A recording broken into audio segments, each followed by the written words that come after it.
Hello, everyone. Welcome to today's webinar, Zoos, the Hidden Heart of Swan Restoration. My name is Margaret Smith, and I'm the Executive Director of the Trumpeterswansociety, and we want to welcome you to this current issue of our webinar series. Today's webinar is being recorded.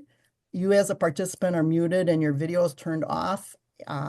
We welcome your questions and hope you'll put your questions in the Q&A box at the bottom of the screen. And at the end of the webinar, there'll be a very short survey as you're closing out your browser with just a few questions. And they're very important to me that you answer those. So if you would do that, I would really appreciate that. And then in 2 days, you'll receive a link to the recording through Zoom. But before we get started, there are a few people from Trumpeter Swan Society that I want to introduce that are here as well. There's Jim Hawkins from the Yukon, Marianne Coughlin, who will be checking the questions that you put into the Q&A box at the bottom, and she will be asking those at the end of the webinar. And then Jeff Nelson, who's our president of the board of the Trumpeter Swan Society. Jeff, you want to talk a little bit about what Trumpeter Swan Society does before you turn it over to Tiffany and Peter? Sure. Thanks, Margaret. And thank you to everyone for joining us again today for this webinar. This is really going to be an interesting webinar that really relates to how we started as an organization.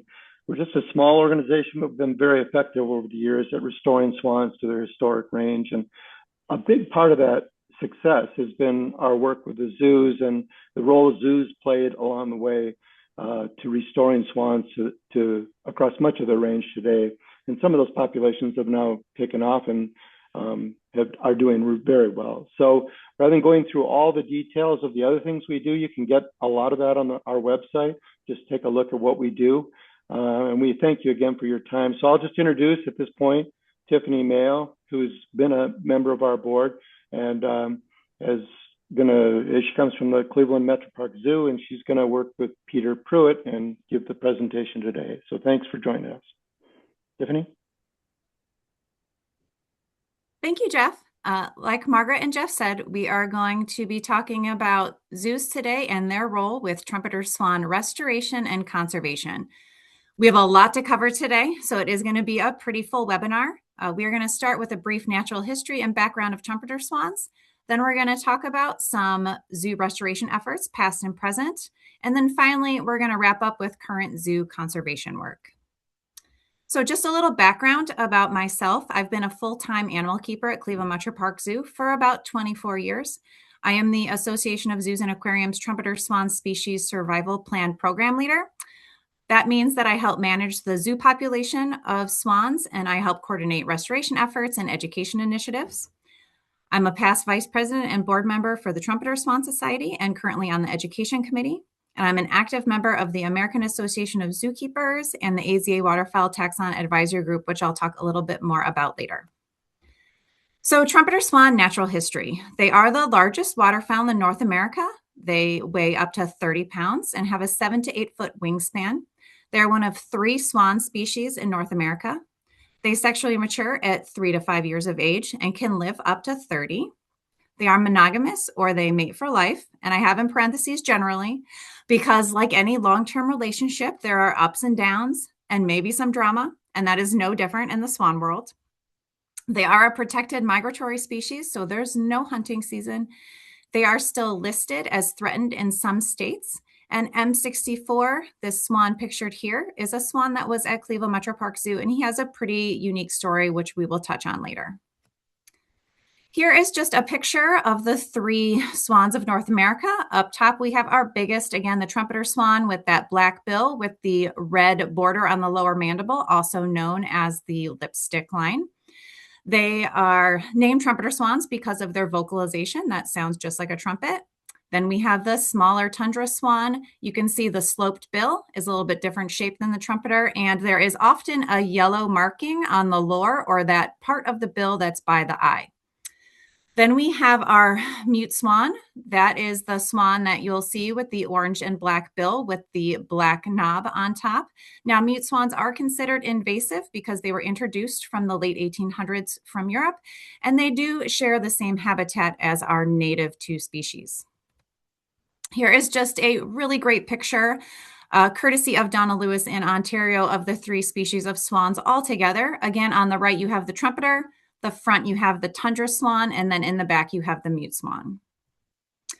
Here is a historical distribution of trumpeter swans map. So they ranged between these 2 green lines historically at about 100,000 birds or more. And then by the early 1930s, there was only about 69 birds left in the lower 48 states, located right here in this smaller circle, the tri-state area. And then in the 1950s, a small population was also found in Alaska of around 3,000 birds. Why did this happen? Market hunting of trumpeter swans. So hunters sold meat and feathers for hats and powder puffs. Now, the decline of the population, though, led to their protection and the establishment of Red Rock Lakes National Wildlife Refuge in Montana in 1935. So many organizations and citizens came together to help with these restoration efforts. The Trumpeterswansociety, state and government agencies, zoos, local citizens.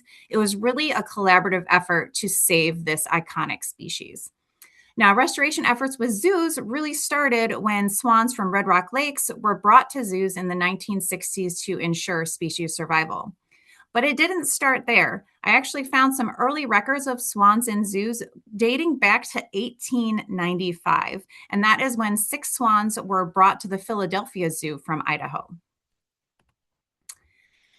And now, because of these restoration efforts, here is a current distribution of trumpeter swans. Here's a map. And so there's over 60,000 swans now and growing. They are divided into 3 distinct populations: the Pacific Coast population, Rocky Mountain population, and the interior population. Zoos across North America have contributed to both the interior population initiatives right here, this big green circle, and the Oregon restoration initiatives. And over many decades, a total of 45 zoos across North America have participated in restoration efforts in some way, so making this a significant contribution to this conservation story. And I don't expect you to be able to see or read all of these zoo names, but the point is just to show the true impact that zoos have had on this conservation story. Now I'm going to talk about some of the past restoration efforts. I'm going to start with Ohio, just because I'm from Ohio. Laura Kearns did talk about this at her Ohio webinar last month. And so I'm going to really focus on the zoo perspective and the zoo side of the Ohio program. Now, it started in 1995, and there was 2 phases. The first phase was releasing adult trumpeter swans into different marsh areas in Ohio. And the second phase is what Cleveland Metro Park Zoo was part of. We partnered with the U.S. Fish and Wildlife Service and the Wilds and the Ohio Division of Wildlife. And this is where we helped collect eggs from Alaska. They were incubated and hatched at the zoo. And then they were also eventually released into marsh areas in Ohio. So I'm just going to really quickly go through that process. So the first thing was the egg collection. This happened for the Ohio program for 3 years, 1996 through 1998, in Minto Flats and Lake Louise. Here's just a map of where those places are in Alaska. 50 eggs were collected each year for a total of 150 eggs. And Cleveland Metro Park Zoo staff was fortunate enough to be able to travel up to Alaska and help collect the eggs and bring them back to the zoo. Here's a few pictures of the cabins that our staff stayed in. We have our bird curator at the time, Stan Searles, up here, and our travel incubators down here in the corner. You can kind of see what those look like. Now, all the eggs had to be collected from a float plane. Rodney King was the biologist with the U.S. Fish and Wildlife Service who piloted the plane in the Alaska egg collections, not only for Ohio, but for the other state programs. Here is a video kind of going through that whole process. Basically, this is our field incubator. It's a insulated box, basically. We need a power source, right? Because obviously we can't provide heat without electricity. So what do we got here? We got our lovely little motorcycle battery. That's it. That's all you need for a field incubator. Show you a quick inside. Stick foam on the bottom so the eggs don't break. We stack them as much as we can in here. We'll probably get about 15 eggs in this incubator. You got your little fan in the back that keeps the air moving, keeps the heat moving, close it up tight, and you got a portable egg carrier. All of our collecting this year was done from the float plane of Rodney King, who works for the U.S. Fish and Wildlife Service in Alaska. Previous surveys of nest sites told us that none of them were accessible from the road. We had to hop from one small lake to another in the plane in our search for swan eggs. And from this height, we were finally able to see the swan nests that had eluded us when we were looking for them from the ground. First thing Steve did at each nest was to make sure there were actually swans in those eggs. I'm going to use this rubber tube or field candler to check these eggs, see if they're viable, or that means that the bird is incubating them and they're developing nicely. What I'm going to do is take this grease pencil and we're going to call this nest O, and this is the first egg I took out of the nest. That's so we're going to keep a record of this egg from the time we take it out of the nest until it hatches at the Cleveland Zoo. It's going to get a tag when it hatches out so we can identify which young swan or which cygnet came from which egg and which nest. What a great idea! So we can tell which birds are siblings and exactly which nest in Alaska they came from. I'll be able to follow egg P2 in Alaska as it becomes cygnet P2 at the zoo, and then I can follow it in the wild once it's old enough to be released. So once the eggs that we are taking to the zoo have been tagged, we can finally pack up and move on to the next nest. We collected eggs from 22 nests and landed at even more than that. It took all day to collect those 50 eggs we needed to bring back to the zoo. We were doing important conservation work and having fun at the same time. Well, here we are in the airport at Anchorage, Alaska, getting ready to board the plane in a few hours here and take these field incubators and the eggs back to Cleveland Zoo.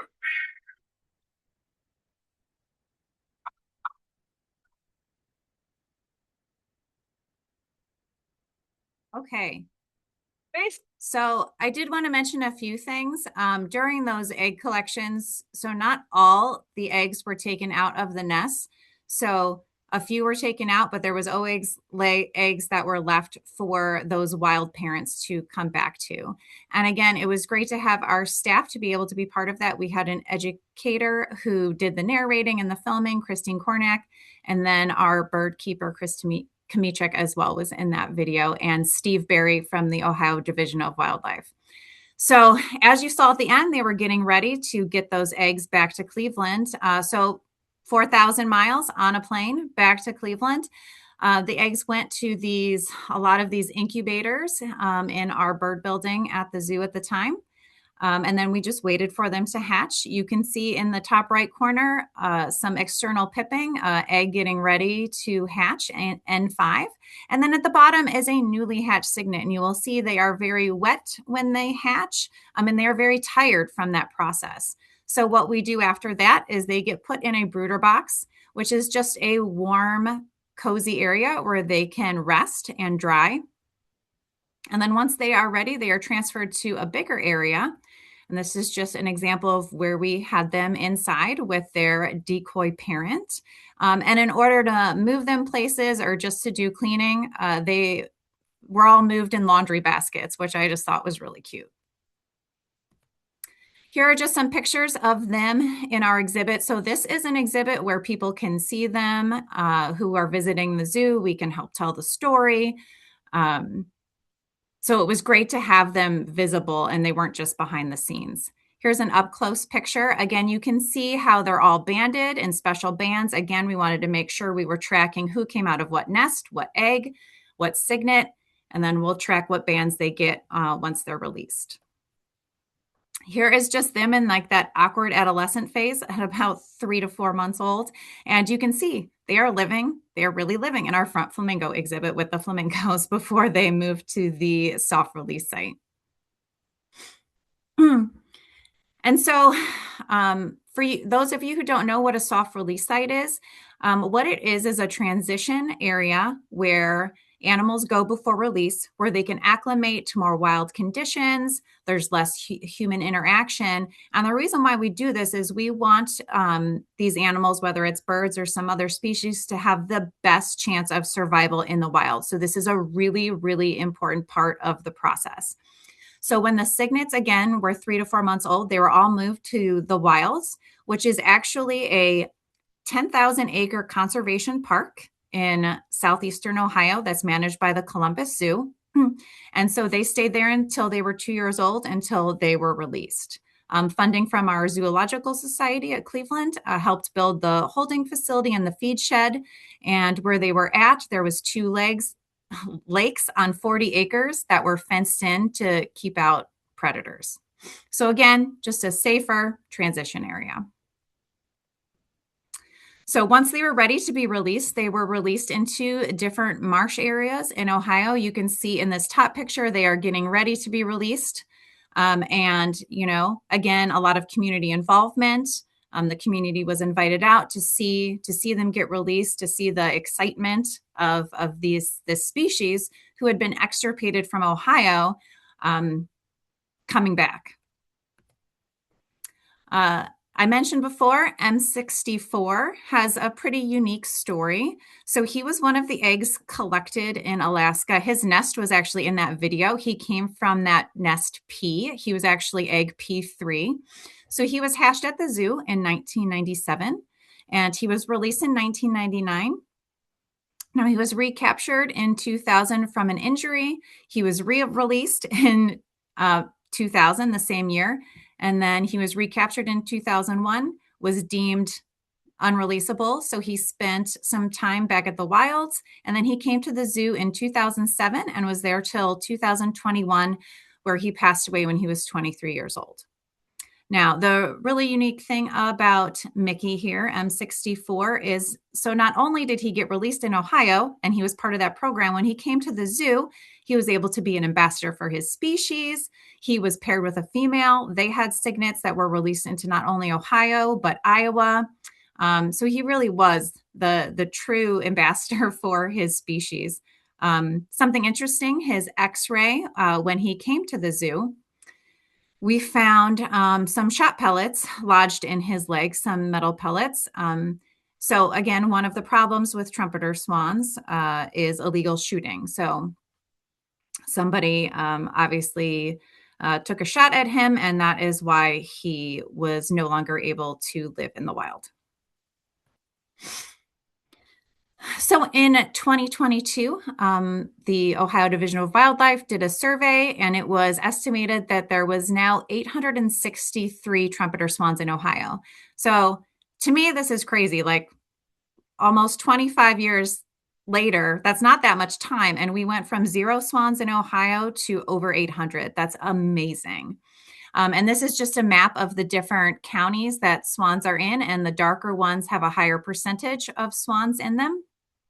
And then when Laura did her webinar, she updated those numbers, and now there's over 1,000 swans in Ohio. So that to me is just utterly amazing. For the Cleveland Metro Parks, when this program really came full circle was 2022, when we learned that swans were actually breeding on Cleveland Metro Parks land.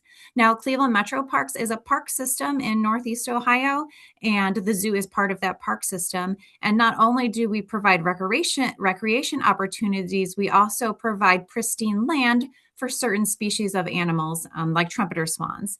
And what's great is we've also seen river otters come back to Ohio. We've recently seen a fisher. So all of these species are now reusing this land that we are able to provide.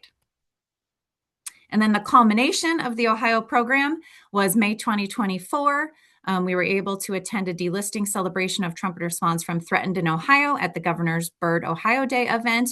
And this was really special because Cleveland Metro Park Zoo and the Wilds both got wildlife awards for their roles in the Ohio program. Okay, so now I'm going to talk about the Iowa program, another past program because it's completed. So the restoration program started in 1995. Over 25 zoos have participated by sending cygnets, eggs, assisting with funding, sending staff, helping with educational programming. Hundreds of swans have been sent from zoos over the years, and the population reached sustainable levels in 2020 with 119 nesting pairs. The final release was May of 2021. And, with any program like this, it's a little bittersweet. It means, obviously success of bringing back a species, but the real task is making sure the importance of the story and educating people about swans and wetlands stays alive. Ron Andrews was the original leader of the Iowa Trumpeter Swan program. I worked mostly with Dave Hoffman, who is another wildlife technician for the Iowa DNR. What I really liked about Iowa's program, it was very comprehensive. There was an expansive local involvement and an educational component. What Dave did, he really got the community to be very proud of the fact that they had trumpeter swans, living in local habitat. He always said the swans were symbols of healthy wetlands and clean water.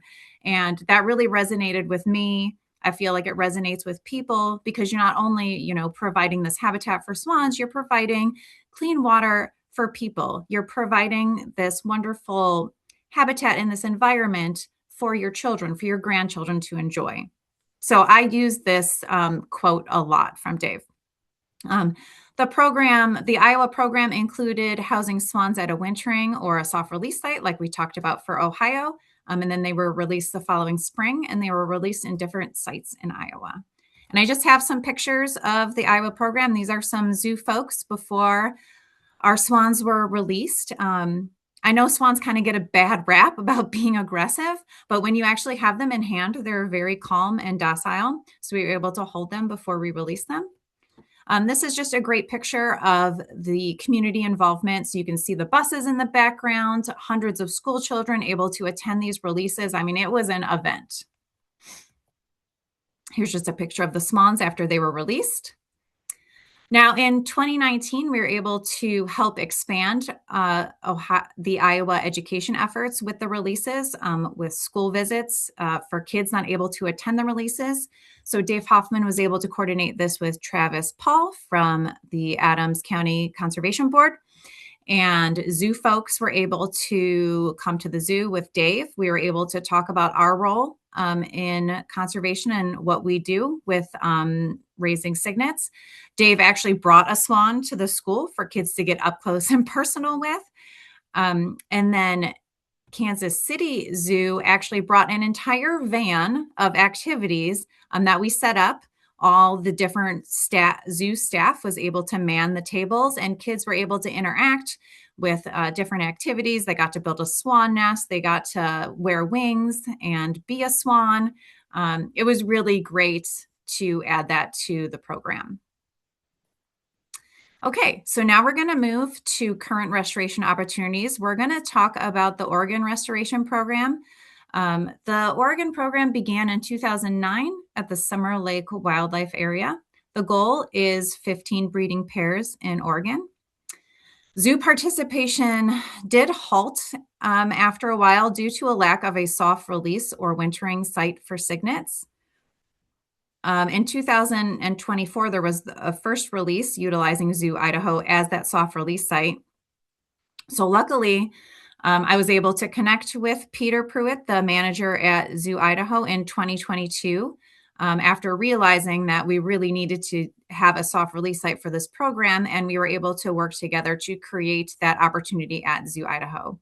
And Marty St. Louis and Brandon Reeses were the Marty St. Louis was the original leader of the Trumpeter Swan program, and now Brandon is in charge. So another great program that zoos are currently involved with, currently releasing cygnets. So I'm going to stop sharing my screen, and I'm going to hand it over to Peter, who is going to pull up his PowerPoint and talk to you about what it's like managing a zoo and having a soft release site there. Hello, everyone. Peter Pruitt, manager of Zoo Idaho, and I've been at Zoo Idaho for not quite 11 years, but we're getting close. I'm trying to figure out how to get that power. There we go. So I've been here since 2014, and shortly after I got here in 2015, I was approached by our Fish and Wildlife Service region right next to us in a city called Chubbuck. And we were looking, or his name is Kerry Myler, was looking for a place that he could look at a breeding trumpeter swan breeding facility for the Rocky Mountain population. And the issue that he was having was he could never find a place that was large enough. So we started discussing and looking at a place where we can put it on the zoo, and it took several years to figure it out and develop the area. And we started construction in 2018 specifically for our Rocky Mountain population. As we were doing this, state of Idaho Fish and Game was developing a Rocky Mountain population, trumpeter swan population management plan. I'm not quite sure if they're done with that yet. Those take nice and long process work to work out. And with that plan, they're also working with Wyoming and Montana with the tri-state population. So Tiffany just happened to be on vacation while we were working on the construction of it, and she stopped by the zoo to just see our one lone trumpeter swan, and then we started talking about the project, and she kind of mentioned the Oregon Restoration Project and how we need a soft release site, and it was kind of an easy decision to move it over into the Oregon Restoration Program versus waiting for the Rocky Mountain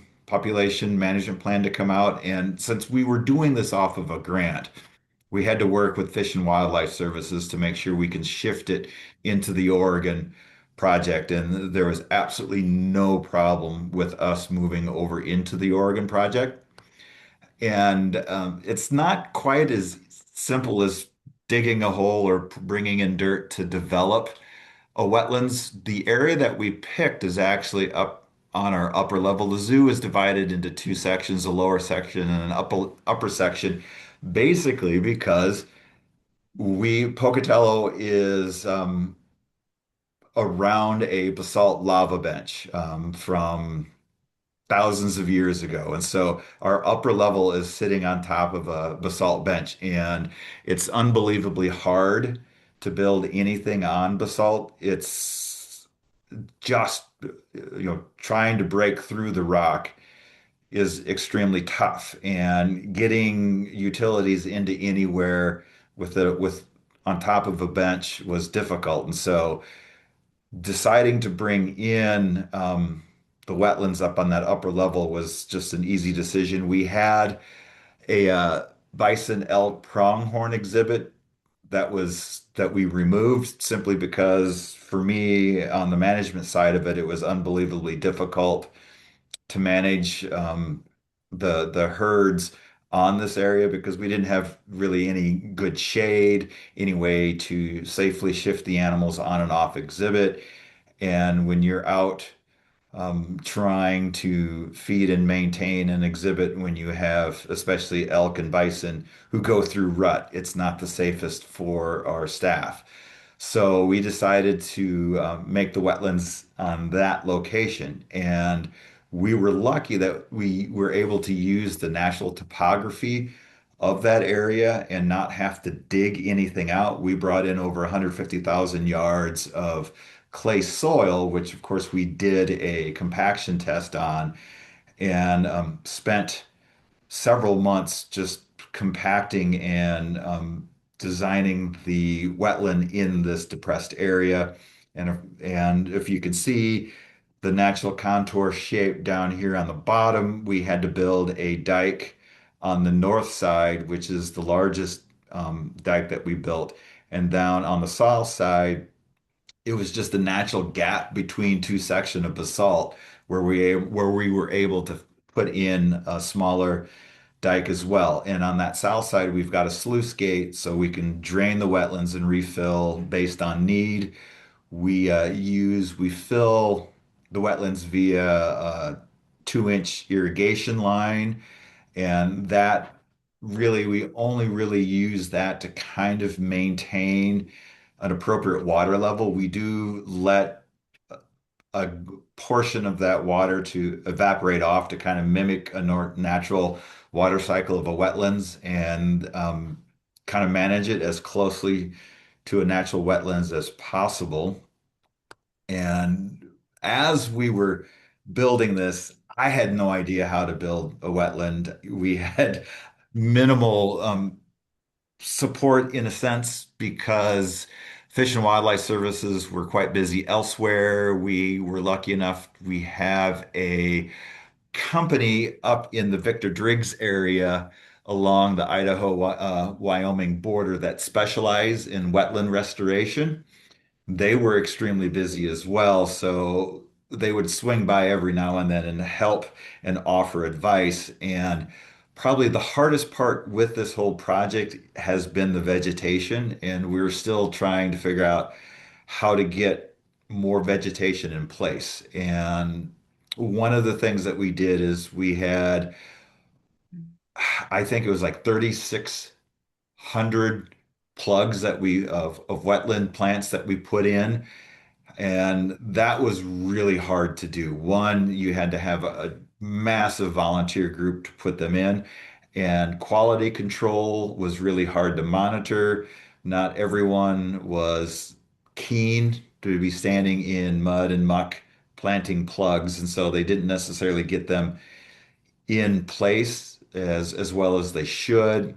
And in the end, most of those plugs died. We've turned into using wetland sod. It's a bit more expensive, but unbelievably easy to put in place. You know, it's already been well established. You roll the sections of sod out, and you just make sure for the first month that they have water around them. And then once they're established, it's really kind of nice and easy. The problem, though, is when you have 20 plus swans they tend to eat. And once we got everything all developed, we ran into a couple issues before we brought in swans. It was the COVID years, and after COVID, we had HPAI. I just, there wasn't a whole lot to do, so we went on adventures. If you're wondering, Ponderosa pine bark smells like vanilla, so just stop by and sniff some trees, and if it's especially Ponderosa, it's going to be nice and sweet smelling. But in April 2023, our first swans arrived from Cleveland Metro Park Zoo, and they're actually white birds. So Tiffany and her crew had to hold the swans via avian influenza, and then we ended up bringing in 16 more swans. And the swans that we were bringing in during the spring and fall were all first year cygnets, which, it was actually really kind of nice because with the older swans, they kind of were able to help with our cygnets. We did have in early November of that year, one swan go down with HPAI. With that, it was a pretty stressful moment calling Tiffany. She was actually at a trumpeter swan conference when I called her with the swan death, and it was pretty intense because we had, I think, 16 swans on the soft release site at that point, and I had no idea what we would have to do with the flock. The big concern is that with one case that we would end up having to euthanize the other 15, but our Department of Agriculture was really great to work with. Since it was a soft release site and we already had it enclosed, and for us, very limited and minimal staff, that we were able to be put into a 120-day quarantine period. And somehow we only lost one swan with influenza.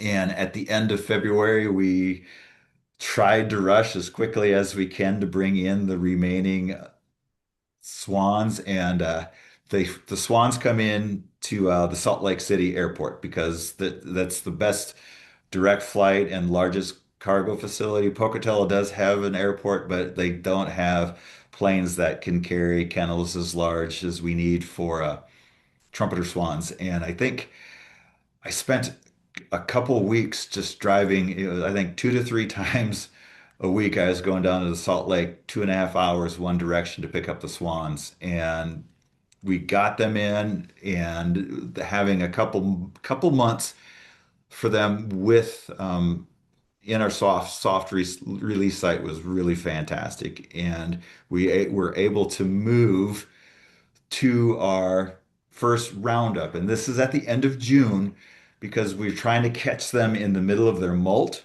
where they've lost all their feathers and they're starting to grow back, but they're not completely flatted yet. So grabbing them in the middle means that when we get them over to the Summer Lake Wildlife Area, they're not spending a month flightless, only a couple of weeks, and we're hoping that was a much better success rate for release. We were moving along nice and comfortable, thinking that all we got to do is just round them up a month before release and do some avian influenza testing. But we found out we had to do polarum testing like a week and a half before the release the roundup. So we had to catch 19 swans in less than 2 weeks. Our first go at it, we thought we had a really good idea and a plan, which did work. It took about an hour to get them all rounded up, but we ended up modifying how we do our catch up. And one, initially we had in the narrow section on the south side of the wetlands, we were able to run a snow fence across it so we could herd them into that narrow section and then kind of have a smaller area to catch them up with. But we realized that we had a really good holding area that we put in, one for feed and two just in case we had to separate a swan. And we just pushed them all into the small area where you can see down here in the lower left corner. And we had 19 swans in there. And once we got them in there, we just had all the kennels lined up and all the staff and all the people that were helping just walked in and grabbed a swan. And so it took less than 30 minutes to catch up all those 19 swans. And we sat and waited almost a little over an hour because we had 6 swans coming in from the Wyoming Wetlands Society, and that was the longest that it took was to wait for them. And then this last year in 2025, I'm pretty sure it took us 15 to 20 minutes to get the whole process done up. So we figured out a way to catch them up. And the quicker we get them up and the quicker we get them in the kennel and on the road, the better. Then it took one day to get them over to Summer Lake Wildlife Area. And the staff, I wasn't quite there. I was up in Bend, Oregon, while Tiffany and the crew basically unloaded them, did some initial banding that night, kept them in kennels, and did a partial release in a couple other areas in Summer Lake Wildlife Area. And then everyone got together with the Trumpeterswansociety and did the final banding. And when we look at the banding, we had a band on the neck and multiple bands on both legs of the swans and took them out into the wildlife area and let them loose. So I'll give you back to Tiffany. Okay, so Peter's going to stop sharing his screen. I'm going to reshare mine, and I'm going to hopefully get a video up for you guys to see of the whole process of us at Zoo Idaho and then at Summer Lake.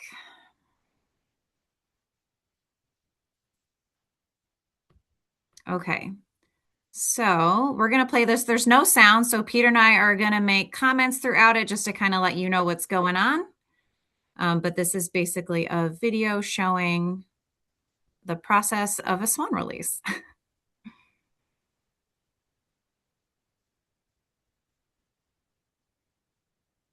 So this is here at Zoo Idaho, and we're on that lower section of the wetlands.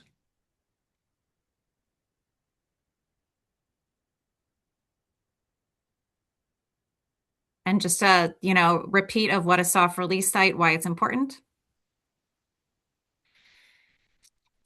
And we had to do those little rock posts or gabions because, well, you can see the basalt right back in there. But there's not a whole lot of dirt available to use before we hit the basalt.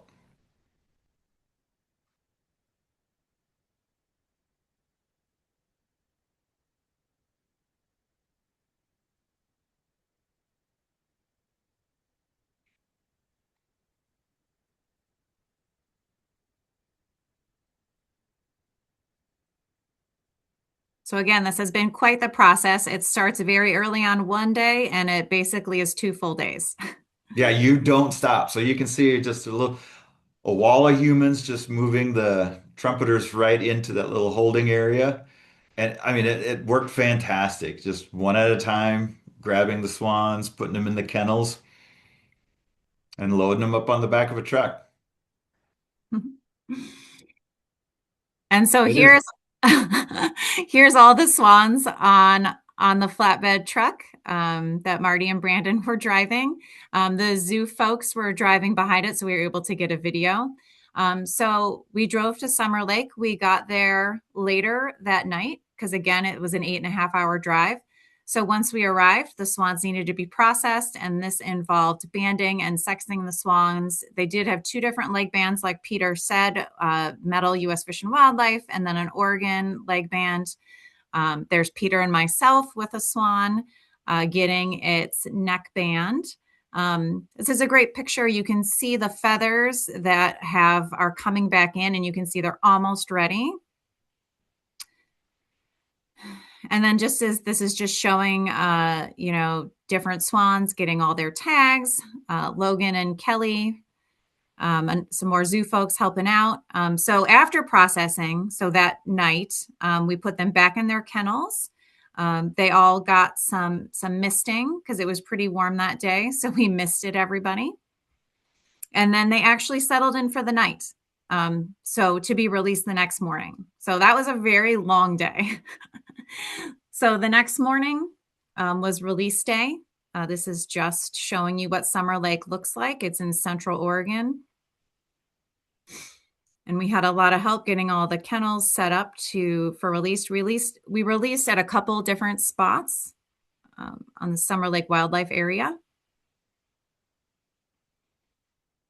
And it took a minute for the swans to come out, but usually once one swan comes out, the rest tend to follow.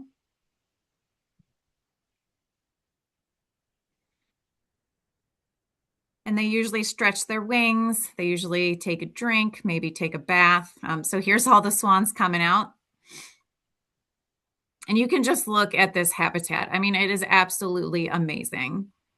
Here's the whole crew that was there for Summer Lake. So Oregon Department of Fish and Wildlife also has a couple other partners at Pronghorn Reserve and Sun River Nature Center. We thought they were going to get their first lesson as they were heading towards those pelicans, but they kind of moved away after that. So that was good. Yeah. I think they thought they were swans, and then they were quick to realize that they were not. But it was really cool to see them out and about and just experiencing being released. So again, I think Peter and I have made it look relatively easy, but it is a lot of work. Conservation is really hard.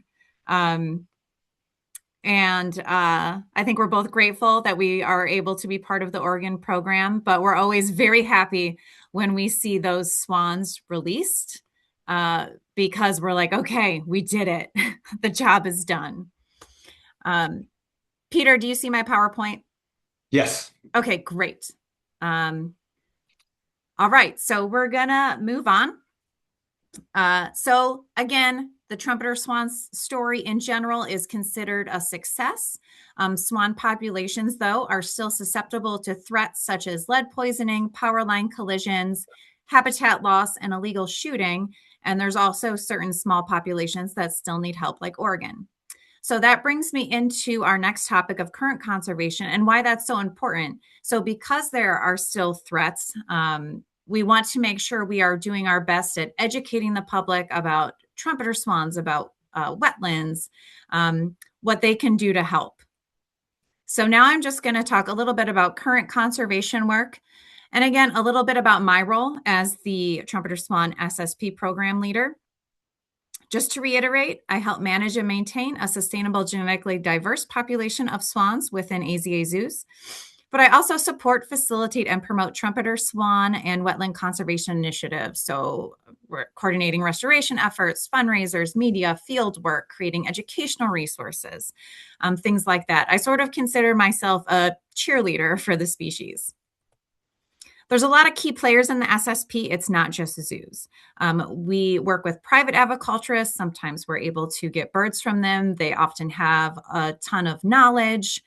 They're able to help us learn how to better take care of the birds. A lot of participating facilities. So besides zoos, we work with a lot of rehabs.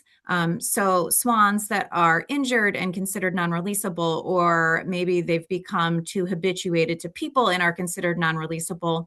Those swans can find homes at zoos and in turn become ambassadors for their species, and visitors can see them and learn about them and their story. Work with the Trumpeterswansociety quite extensively, State Department of Natural Resources and federal agencies for restoration efforts, and the AZA Waterfowl Taxon Advisory Group. And that is just basically the umbrella that helps manage all the different waterfowl SSPs within AZA. I've been lucky enough to, because of this role, help with some swan research with zoo participation. So I'm just going to go through two quick research projects that I helped with. The first one was a research proposal for captive trumpeter swan genotyping. So due to some restoration programs requiring genetic restrictions, we wanted to look at zoo trumpeter swan genetic backgrounds. So I partnered with the Trumpeterswansociety and Sarah Euler McCants with the USGS to help out with this project. My conservation and science department at the zoo really helped out as well, since this was my first research project I was going to be helping with. Quickly realized that genetic testing of trumpeter swans is not cheap. It was going to cost about $15,000 to test 65 swans. So that's where the Trumpeter Swan Society helped me coordinate a T-shirts for Trumpeters campaign, sold a lot of swan merch. I was able to get an AZA Avian Scientific Advisory Group grant. So that really helped. And then there was a few zoos who also supported the project, which was great. So we raised the money. We were able to genetically test our swans. This picture at the bottom is my zoo getting blood from one of our female swan. And this chart shows kind of the breakdown of the results. So you can see there's a pretty diverse genetic background in zoos. We've got some pure RMP, the Rocky Mountain birds that are in the bright red. We have Pacific Coast that are in blue, and then purple is mixed. So that was really good to know. So if we are able to participate in restoration programs in the future that require genetic restrictions, now we kind of know what we have in zoos and how to pair them up to try to keep RMP birds together, keep Pacific birds together, whatnot. Another research project that I was able to help with was the Ohio Trumpeter Swan Movement Study. This project started in Minnesota by David Wolfson and then expanded to other Midwest states and provinces, including Ohio. Laura Kearns was the one who oversaw the Ohio portion. So I basically helped coordinate with her, asked her, what she needed, and it was help funding for the GPS GSM collars. So I was able to help get that. The results of this study provided basic information about migration, year-round movements, mortality risks, and the use of agricultural and other landscapes of the interior population, so that Midwest population of swans. So I reached out to Ohio Zoos and AZAC chapters, so that's American Association of Zookeepers. And we helped fund 9 of the 20 collars that were placed on swans in 2020 and 2021. Again, a total of 20 swans were collared over that period. Laura Kearns also went over this extensively in her Ohio webinar, so I encourage you to go back and look at that. I'm not really going to go over the results too much. There is this map at the bottom of this slide kind of showing you that a lot of swans in the Midwest migrate, but as you can see, most of Ohio swans do not. We did have a few rogue swans that did go to some other places, but for the most part, our swans stayed put. A lot of our water does not freeze over the winters. So during, especially that year, they did not need to move. So that was really interesting to learn. Something great about this movement study is we were able to have some staff participation from zoos. So Cleveland, Akron, and Columbus Zoo is able to get some staff out in the field, which is huge to have some hands-on experience when it comes to field work. So I was really grateful that Laura was able to coordinate that. And it was made especially difficult because it was during COVID, but we made it work.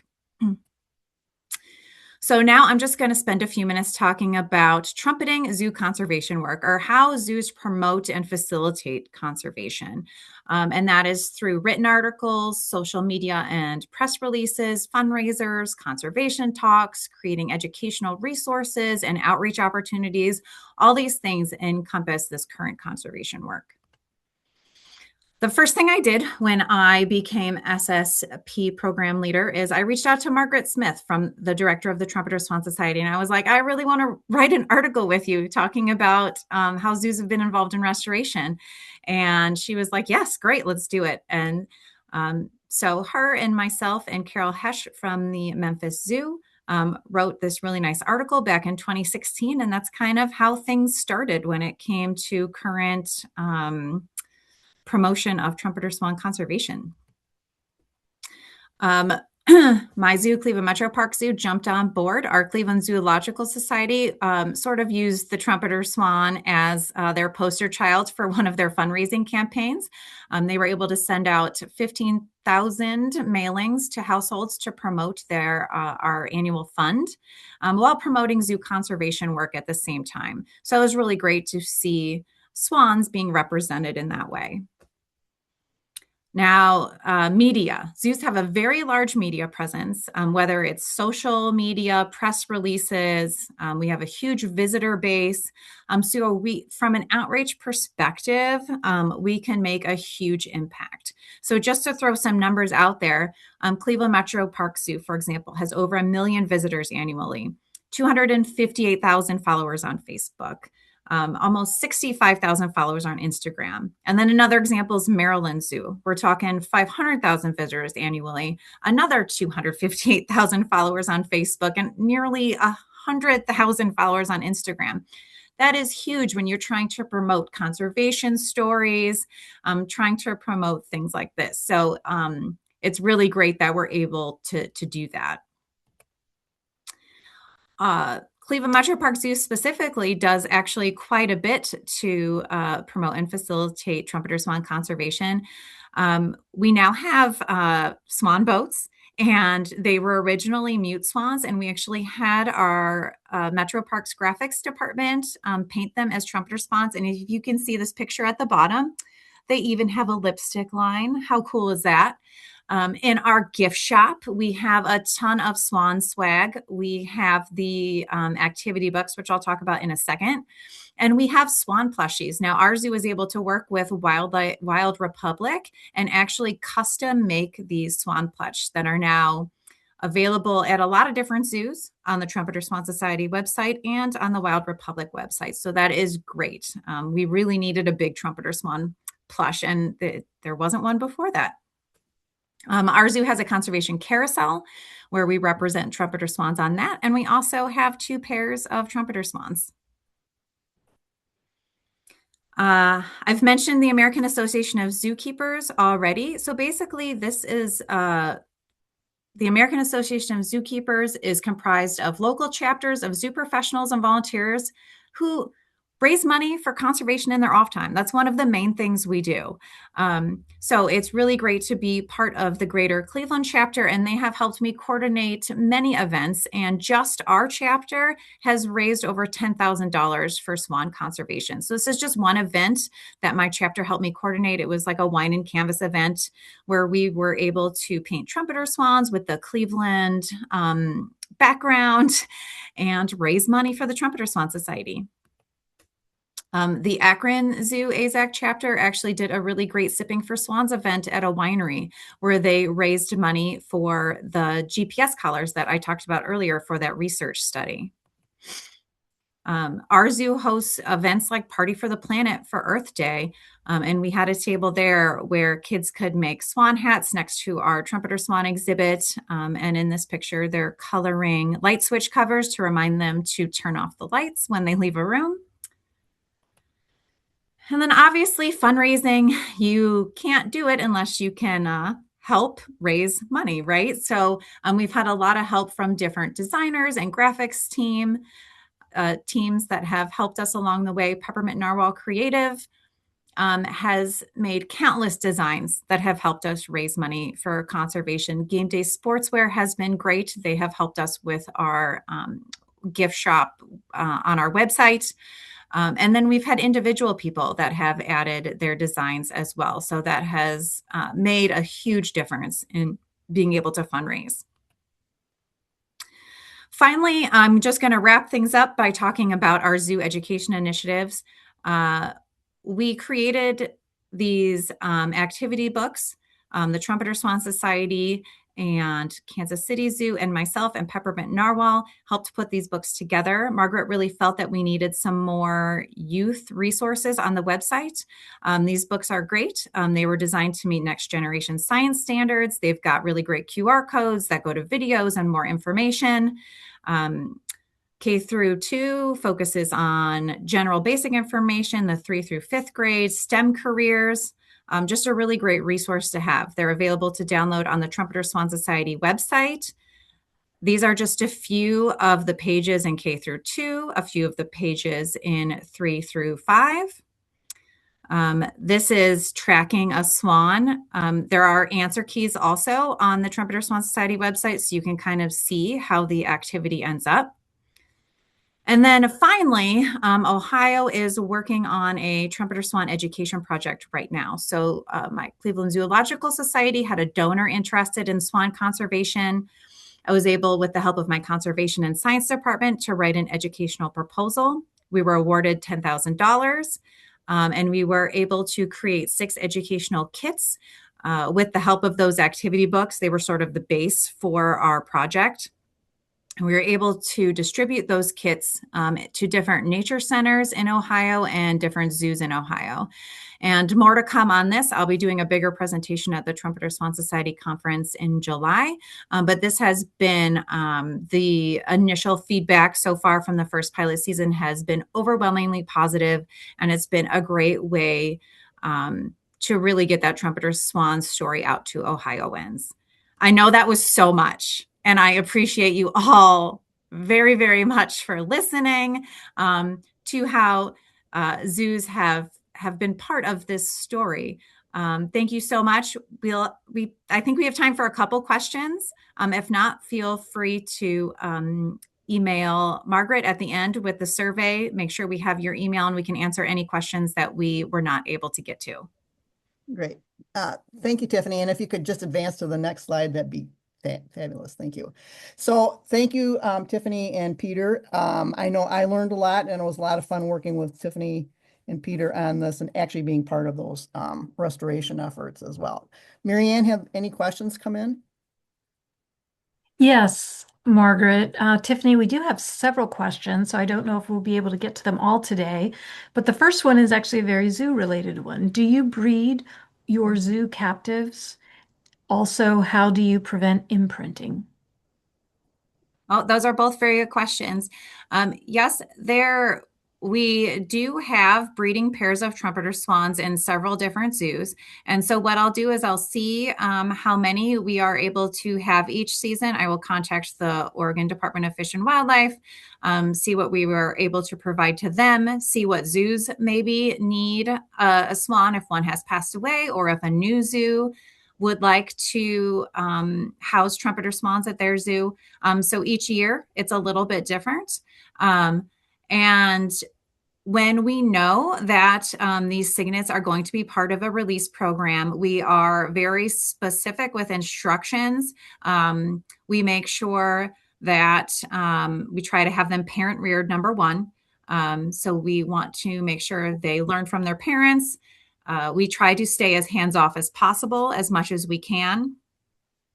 And then that's again why that soft release site is so important. So because they transition to that soft release site, they quickly learn that people aren't as cool anymore, that we're not as exciting. And so that's why that part is so important. And then that makes them ready to be released.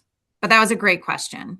And with us on our soft release site, we do supplement with swan feed, swan grain, but we use basically gravity feeders, deer gravity feeders, where I can get 150 pounds of grain into one feeder, and we've got 4 set up. So we only go out there once every 3 to 4 weeks just to check the feed, and it's very hands off. We will drive around the wetlands just to get our eyes on them, but absolutely as minimal human contact as possible when they're on the soft release site.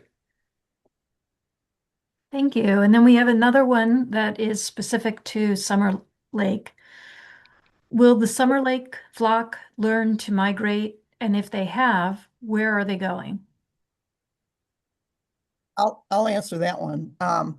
Yes, they do learn to migrate, and the swans that have been released at Summer Lake get the collars, and so we know where they're going, and we've gotten trumpeter watch reports from quite a number of those swans that have been released. So, for example, in 2016, Sun River swans were released at Summer Lake, and one of those swans right now is with a family. It's raising its own family in Montana. We've had reports of the Oregon swans up in British Columbia, in Montana and Washington. And I think early on, they actually went to California as well. So that's one of the important things about having the collars on there and then having it where people report them. So yes, they do migrate, and that the whole idea of it is to have them where they do migrate and begin to establish on historic areas.